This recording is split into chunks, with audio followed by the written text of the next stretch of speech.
Welcome to How to Write Good. I'm your host, Daniel Poppy.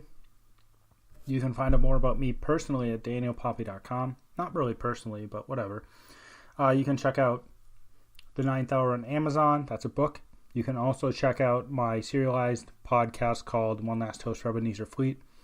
That's kind of like a book, except you listen to it. Today, I hope I don't sound awful because I just ate some peanut butter. And peanut butter doesn't go out of your mouth. It just sticks in your mouth. It's really annoying. I was thinking about something earlier, and I can't remember what it is. Peanut butter is appetizing. It looks appetizing, doesn't it? If you really stare at it. It's like baby poop. Our word of the week is not a word. Well, it is a word, of course. But it's not a definition/etymology word that we're going with. Our word of the week is millennial. And my oldest brother, who was born in 1983, attests, or whatever word you're going to use, he insists that he is not a millennial. So I was looking at what constitutes, the generation of people. That's what I mean by millennial. If you're confused. So there's the baby boomers who were born right after World War II, not World War I. There were Gen-exers were born in the, the late 60s to the 90s, like 1970 to 1960 to 1980 or something like that. And then there were the millennials, and the millennials were born in the 80s and 90s, and then the Gen Z was born after the millennium, so after 2000. It's kind of weird. For those of you who are younger, you don't remember Y2K, but there was a point, and I'm rambling right now, but oh well. There was a point at 2000, everybody thought that the computers would not be able to take the extra zero. The computers wouldn't be able to read anything because it flips from the 1990s to the 2000s. And they were like, well, this is going to make the whole entire computer grid essentially fall off. And then we're going to have this dark age. There was this big scare. It was called Y2K, year 2000. And I remember people I knew actually stocked up on canned goods, and everybody was freaking out. And honestly, we would have probably just been fine, us, my family, if all the electronics in the world just died off, because we had some land. So we could have just grown vegetables and fruit and killed animals and eaten them, But if you're in town, you're kind of screwed. So, but that didn't happen, of course, and we're here, and we're almost 20 years into the millennium. And we are still chugging along, and technology sure has advanced. Okay, so my brother insists that he isn't a millennial. And the truth is that I checked in multiple different places. Let's see, 5 different sources to figure out what a millennial was, what years a millennial was in. And now my brother was born in 1983. Let's just make sure I'm correct about that. I have to do some math. I'm not good at math. He was born in 1983. And every single date range I found for millennials, or what it is it's before 1983. So Pew Research says it's 1981 to 1996. Somewhere else says 1982 to 2004. Somewhere else says 1982 to 2002. Somewhere else says 1980 to 1994.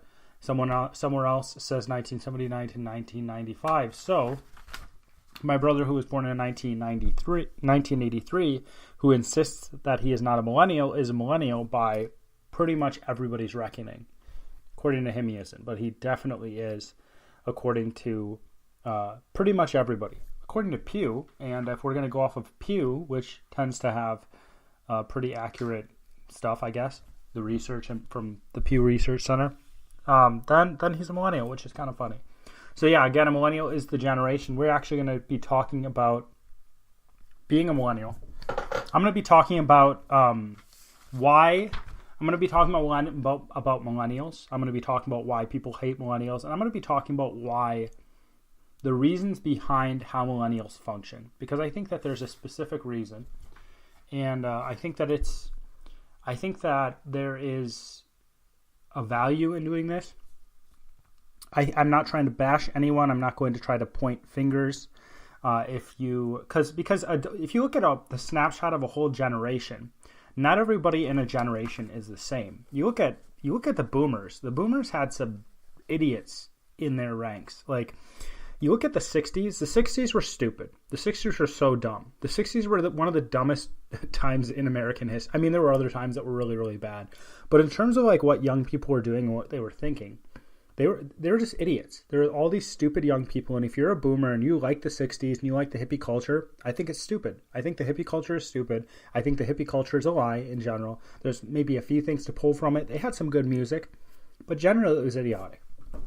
Pink Floyd's great. Don't get me wrong. Pink Floyd is great. I love them. They're kind of, I don't know. Pink Floyd, I like their music a lot. But, and there's some other stuff from that generation as well. I like Kansas. I guess that's kind of from that generation. Not from the 60s. Pink Floyd is from the 70s too. I know I'm getting it off. The Beatles are overrated. Okay, people? The Beatles are overrated. They're okay songwriters. They got really big. They started doing weird stuff. The experimentation was okay. But in the end, they weren't that great, honestly. They just got super big. They got super stardom. Everybody loved them. But they weren't these phenomenal musicians. They weren't the best musicians I've ever heard in my life. There's certainly musicians who are better, who aren't as well known. They're just the Beatles. There's a lot of hype with them. And they had some catchy tunes, I'll give you that, but they're not that great. And their ideas suck. So there you go. Okay, so I'm going off on a tangent, but the point is just to say that other generations have had bad things in them too, and other generations that have sucked, and other generations also. One generation is not every single person doesn't function in that same way. Not all boomers were hippies. Actually, hippies were the minority, I believe. People like to think that everybody was doing this, all the kids were doing this, but there were a lot of kids who just lived as normal people. They weren't going out on these things. Like, a lot of people think that every single person from the greatest generation was phenomenal. Maybe it was the case that they were better than previous generations, but there's rotten eggs everywhere. Gen-exers had a lot of rebellion. You had stuff like Nirvana coming out of there, and you had stuff like other stuff, Smashing Pumpkins. But at the same time, there were people who fell in line with them, and with millennials, there's a lot of negative stereotypes about them, and I actually think that they generally come from one area, and you may be thinking, how does this relate to writing? Well, first of all, if you're a millennial, this will help you, I think, because it'll kind of get to the core of what the heck is wrong with you. But if you're not a millennial, I think that it's important to understand that different generations bring something different to the table. And if you're someone from a different generation, you might think that millennials are idiots. You might think that they are a waste of time. You might think that they're just lazy and all these different things, entitled. But at the same time, there's a lot of positive traits, right? A generation, first of all, everybody isn't the same. And second of all, not every trait is a bad thing. And I'm going to actually point out a few of the traits that I think are phenomenal traits in millennials. And I think that, honestly, if you compare millennials to the baby boomers, and if you compare them to Gen X around the same age, you're probably getting a pretty similar cross-section. You're probably getting a pretty similar picture from each generation, because when people are in their 20s and when people are in their teens, they tend to be idiots. That's just how it works. There you go. When people are young, they tend to be idiots, and then they mature, and then life hits them in the face, and then they suddenly grow up. So what's probably going to happen is we're going to see Gen Z get into college, and Gen Z go off to school. Like, Gen Z is in college, actually. We're going to see Gen Z get out into the workforce. We're going to be like, we don't like how Gen Z does this. We don't like how Gen Z does that. And then the next generation after that, and every generation that comes after, people are going to say, oh, we don't like how they do this. We don't like how they do that. Okay. So this is what annoys people about millennials. And I'm going to actually point out the positive things, or things that I think that are not necessarily bad from millennials. And then I'm going to point out the things that I think are bad, and then I'm going to talk about what I think is the reason behind this. This has been something on my mind, and I think it's just something important to get out into the open and give a different viewpoint, because so often we have people saying, oh, millennials are awful, these are the reasons, or we have people saying, oh, millennials are phenomenal, these are the reasons. I don't think either way. I just think they're a mixed bag like everybody else. So millennials, here's some reasons to hate millennials. They don't get married, they don't have kids, they don't take risks, and they're passive. I have to make a note of that one. They can't handle minor stresses. They don't want to work a 9-to-5 job. That's a job. So typically in the past, people went to work, they worked 9 to 5, they got done, they got their pension, etc. They don't want to work 60 plus hours a week. They hop jobs. They complain about their salary. They complain about their debt. College debt, of course. And they're narcissistic. They're always calling themselves victims. They're lazy. They can't socialize with other people. They are entitled to things. Okay, so the first things I want to point out are things that aren't necessarily bad things.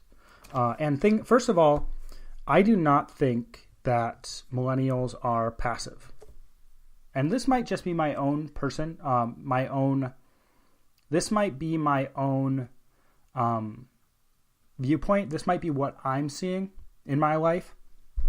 But typically, when someone is passive, they do not hop from one job to another. One thing that people don't like is that millennials hop jobs. Well, what does a job give you? A job gives you security, or at least perceived security. You know, if you have a job, you can lose it at any time. Just realize that, unless you work for the government.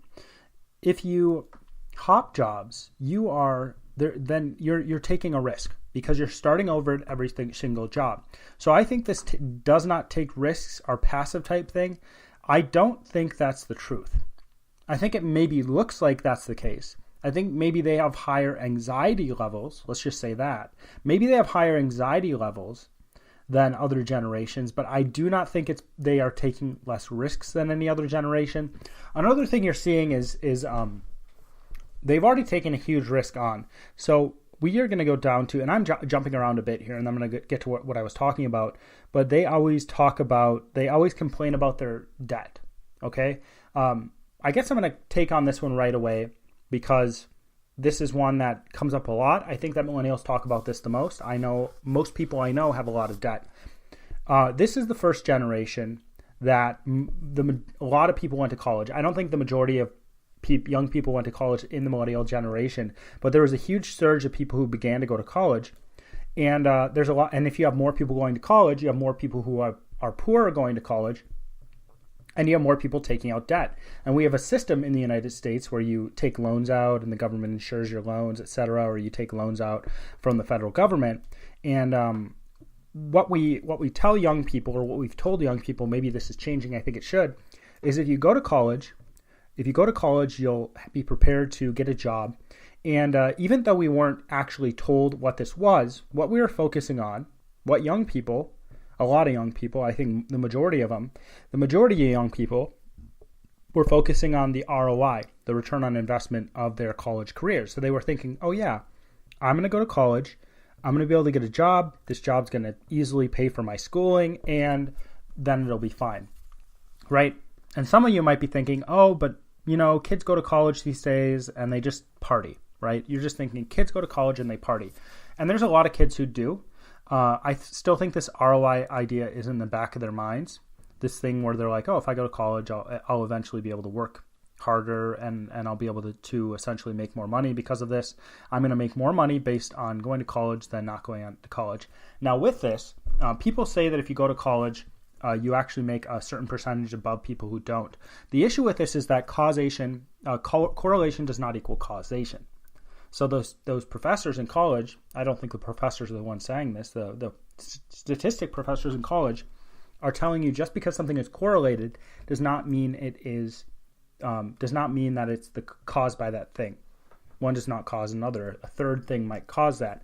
Well, in that case, it could be, and we'll have to see this once generations come and go, it could be the case that people who were more intelligent in general went to college, right? So I think I don't know if this off the top of my head, so you can research this by yourself, but I believe there's research coming out that shows that if you have a specific IQ, level, you actually do just as well if you go as if you don't. Now, there's certain variations with that. And I think it's the case, and this also might be the case. So it might be the case that it's just your IQ level in this case. And I'll get back to the loans in a second. It might be the case it's your IQ level that's boosting your ability to be successful in the world. It also might be the case that there are jobs that you get from going to school, like being a dentist, like being a doctor, like being an engineer, that pay big bucks.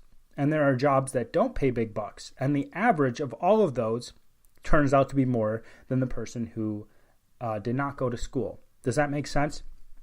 So you take everybody who went to school, and then you take all their income and you add it all together and you average how much they make. And it might be the case that there's enough people on that higher end, or they're making so much more that you're actually making more than if you didn't go to college on average.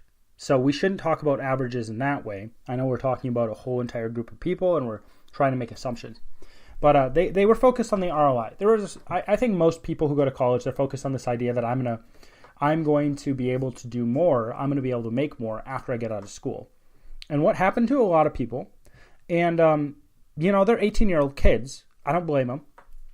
I think once they get out of school and they get into the adult life, they've got to be like, wow, this sucks, but this is part of life now. They end up with a lot of student debt.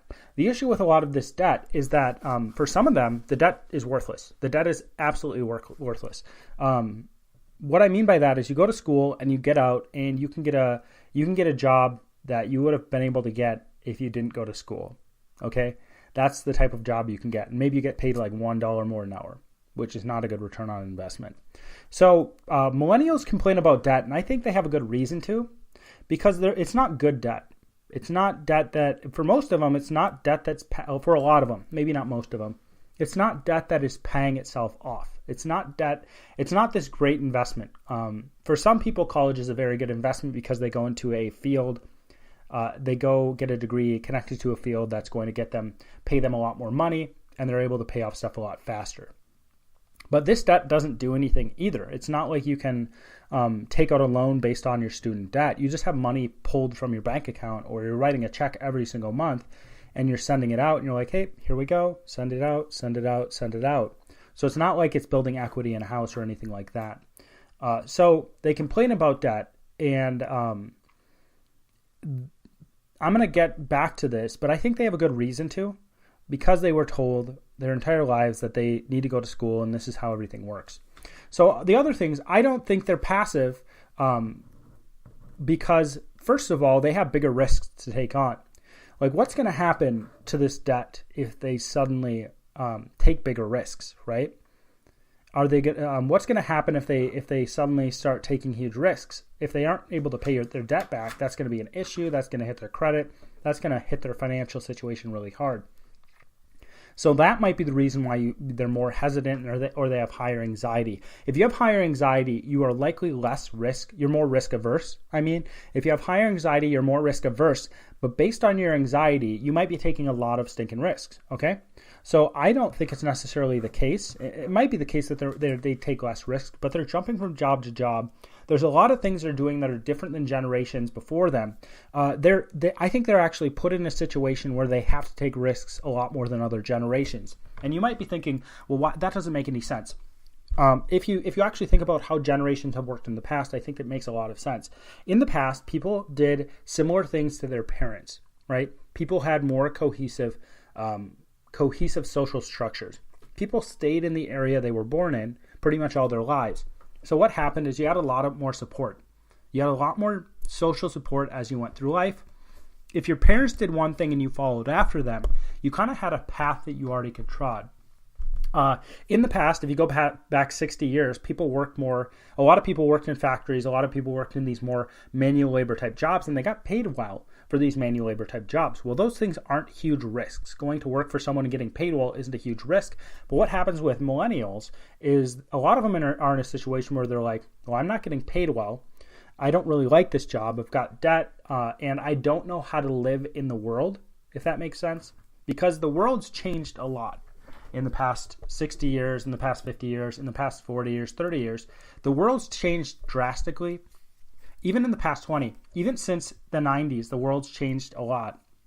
And millennials are trying to figure out, okay, how do I function in this world? How am I going to be successful in this world?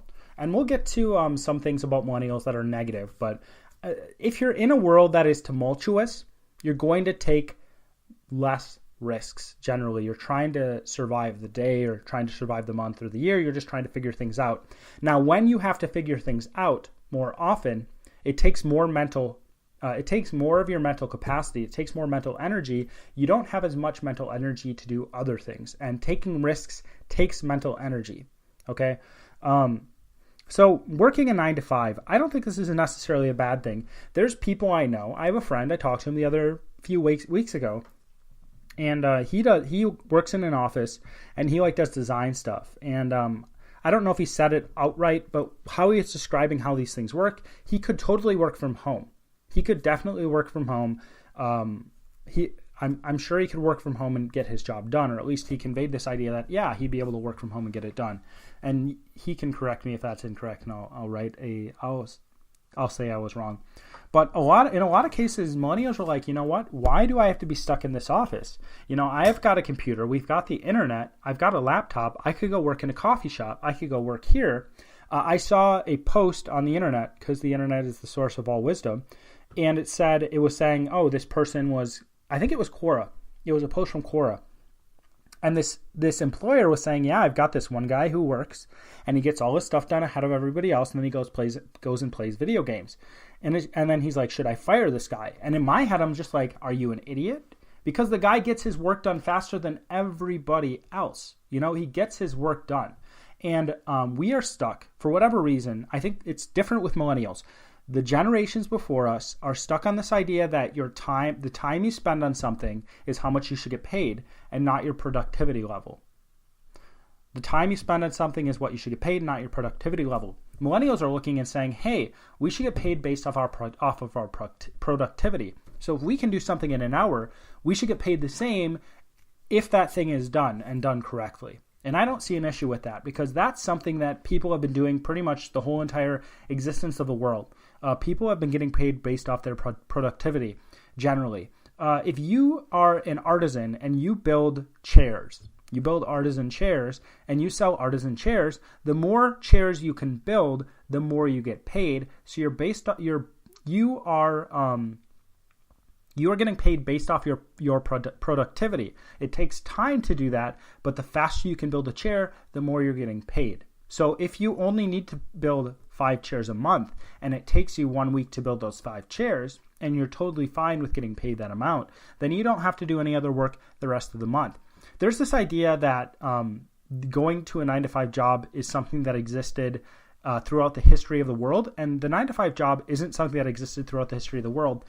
Most people throughout the history of the world were agrarian, and though you do need to work long, hard hours in certain situations when you're agrarian, there's times when you don't do much work at all, like the winter. So you get long breaks, and you cannot force things to go fast. You have to do a lot of work, and you got to do it fast sometimes, and you've got to slow down and let things happen other times. Cows get milked about twice a day. You can't milk cows 17 times a day. It doesn't work that way. I think they get milked twice a day. I might be wrong about that. It's at least once. So I don't think that complaining about 9 to 5 jobs is a bad thing. I think it's actually a good thing, because it's basing your work off of productivity, and there's other things more important than work. Millennials realize there's other things more important than work. And maybe that's why they don't want to work a 9 to 5 job. Maybe that's why they don't want to work 60 plus hours a week. I think that's another very positive thing coming from this generation, is that they don't want their lives consumed by work. They want more than just the work. And some people might say, well, that's lazy. It's not lazy. It's not lazy, because if you want to actually have real relationships, you actually have to have time to have those real relationships with somebody else. What used to be the case in the world is that you worked with people and you actually got to know those people, right?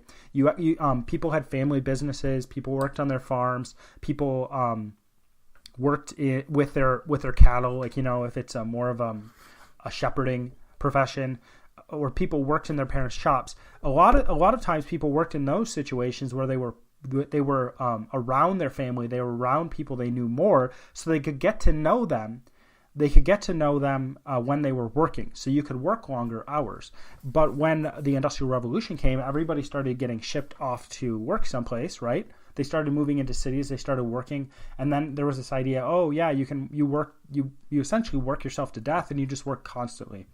And and then there's this thing that's been carried forward saying, oh, well, Henry Ford had this idea of working 40 hours a week, and since we've always just worked 40 hours a week since Henry Ford, and this is how we've known of doing things, and we're just going to keep on doing this. But it certainly wasn't the case throughout the history of the world. People certainly worked a lot throughout the history of the world, but there is a difference between working at a workplace with people you don't know than working in a shop or on a farm setting with your family. I think there's definitely a big difference, and I think the majority of people, even people who are older, which would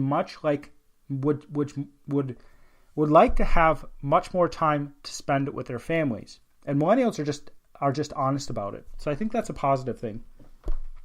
I think that hopping jobs is a neutral thing. I think hopping jobs actually goes and it's a symptom of something bigger. That's the issue with millennials. And I'm not going to beat up on them. Like I said before, I'm one myself. But that hopping jobs is a symptom. And I think that complaining about your salary, well, the issue in some cases about complaining about your salary is that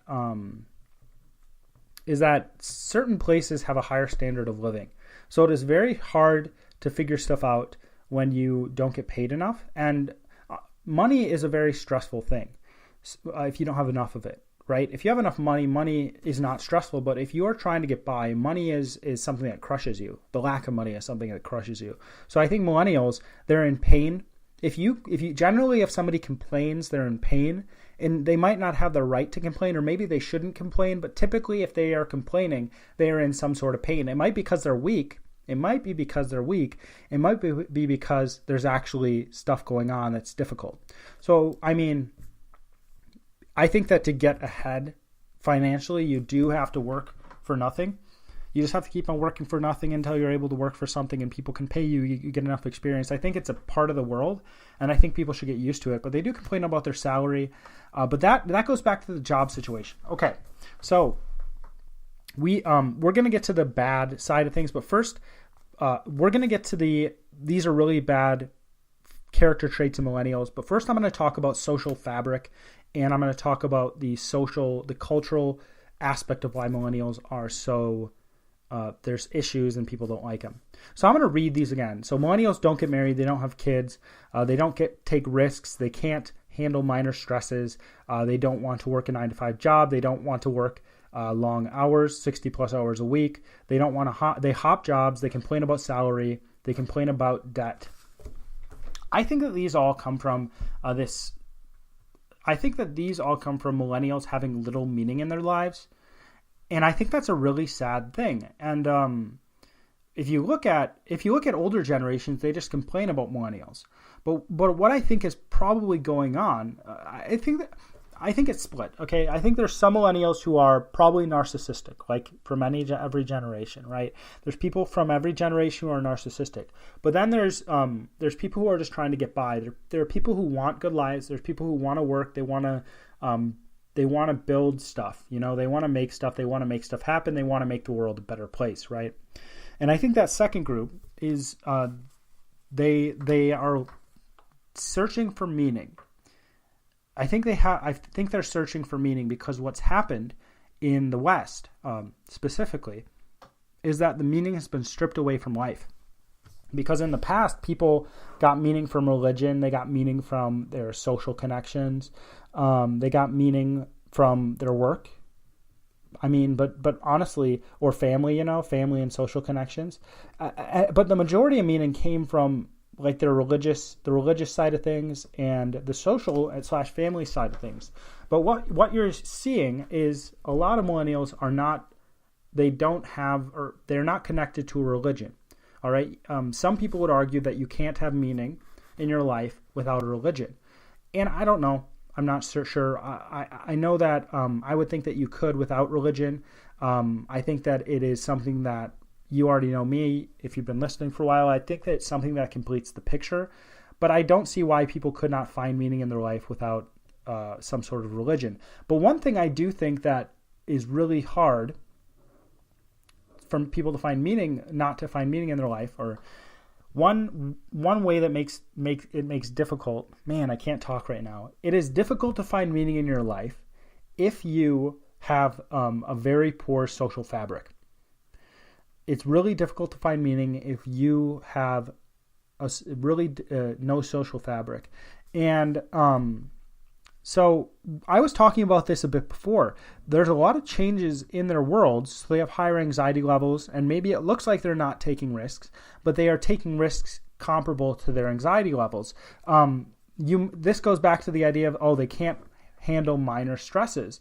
Well, if you don't have a good social base, it's harder to handle stresses. If you are not connected to other people, you're going to have a harder time going through life and dealing with things that go on in your life. Everybody has things bad that happen in their life, but it's more difficult when you're alone.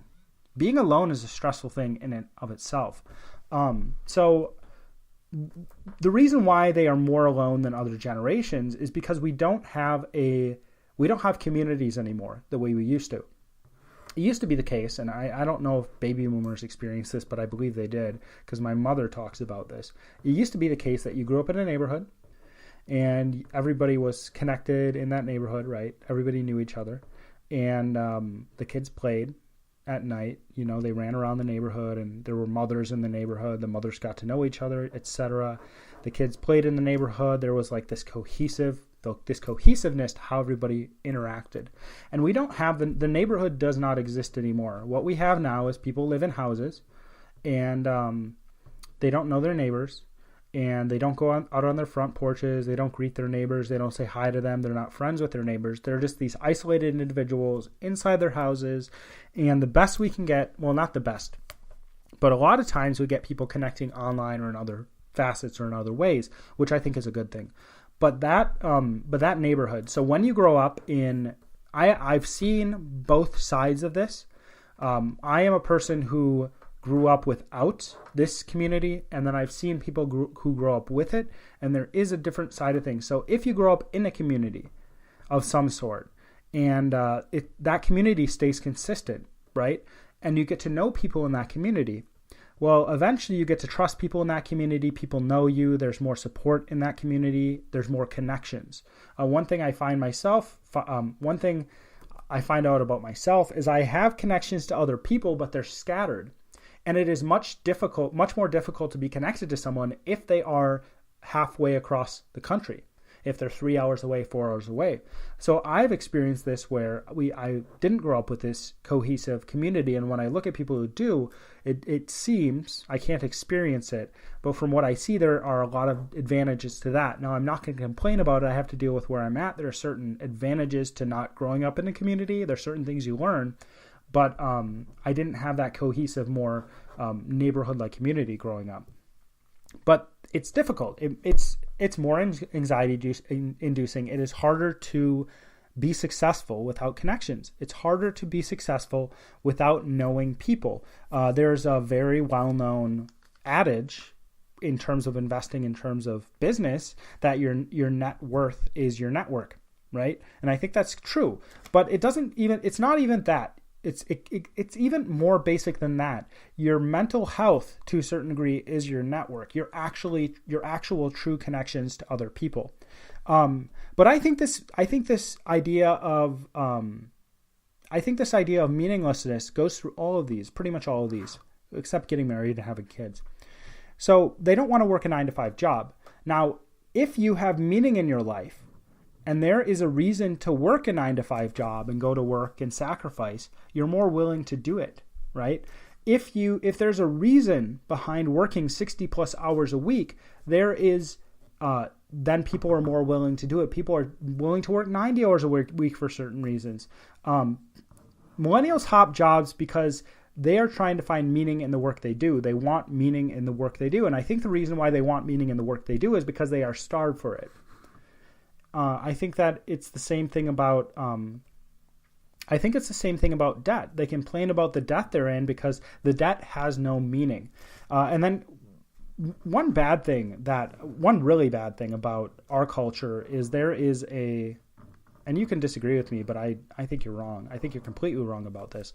There is a cultural movement, there has been, since the 70s, where people do not want to get married anymore, and people don't want to have kids. They push off having kids. And I think in the past, these two parts of society gave people a lot of meaning, especially having kids. Now, there are a lot of cases where people get hurt because they get married. So I don't want to discount that. There are a lot of parents who hurt their children and they mess up their children. But I think the majority of people have parents, they look at their parents, they say, yeah, my parents did a lot for me. Well, that's saying something, right? So when you get married, it shows you that you aren't that great of a person, but it also gives you a partner to go through life with, and you kind of can figure stuff out. You still, if you don't feel like you have meaning in your life, it tends to be the case that you still feel like you don't after you get married. But when you have kids, I think that changes. There are people who completely turn their lives around because they have kids. And if you talk to the majority of people ask them about their parents, and even if they say, that they had a rough time, I bet you they're going to find out that if they really think about it, their parents probably sacrificed a lot for them, especially if those parents had a rough time of life. They probably just got over their rough time, and they sacrificed a lot. So I think that this more anxious, I think this risk-averse side of millennials is actually because they are trying to seek out meaning, and they're having a really hard time finding it because the world's changed so much. And then I think there's the millennials there's these other millennials that kind of look like these first group, and they're the narcissistic ones, and they're the ones that are always blaming others, and they're the ones who are lazier, and they're the ones who feel entitled, right? The entitlement part is a little bit obtuse. It's a little difficult to parse out, but I think that these three things come from bad parenting.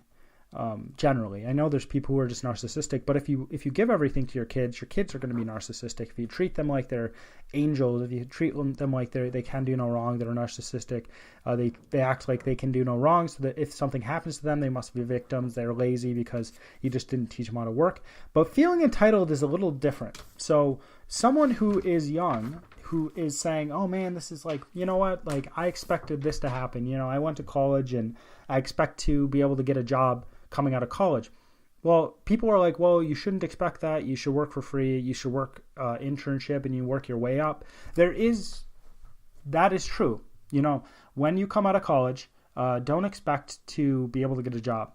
Expect to work crappy jobs, expect to build some sweat equity, expect to build some connections with people, and then be able to get a better job.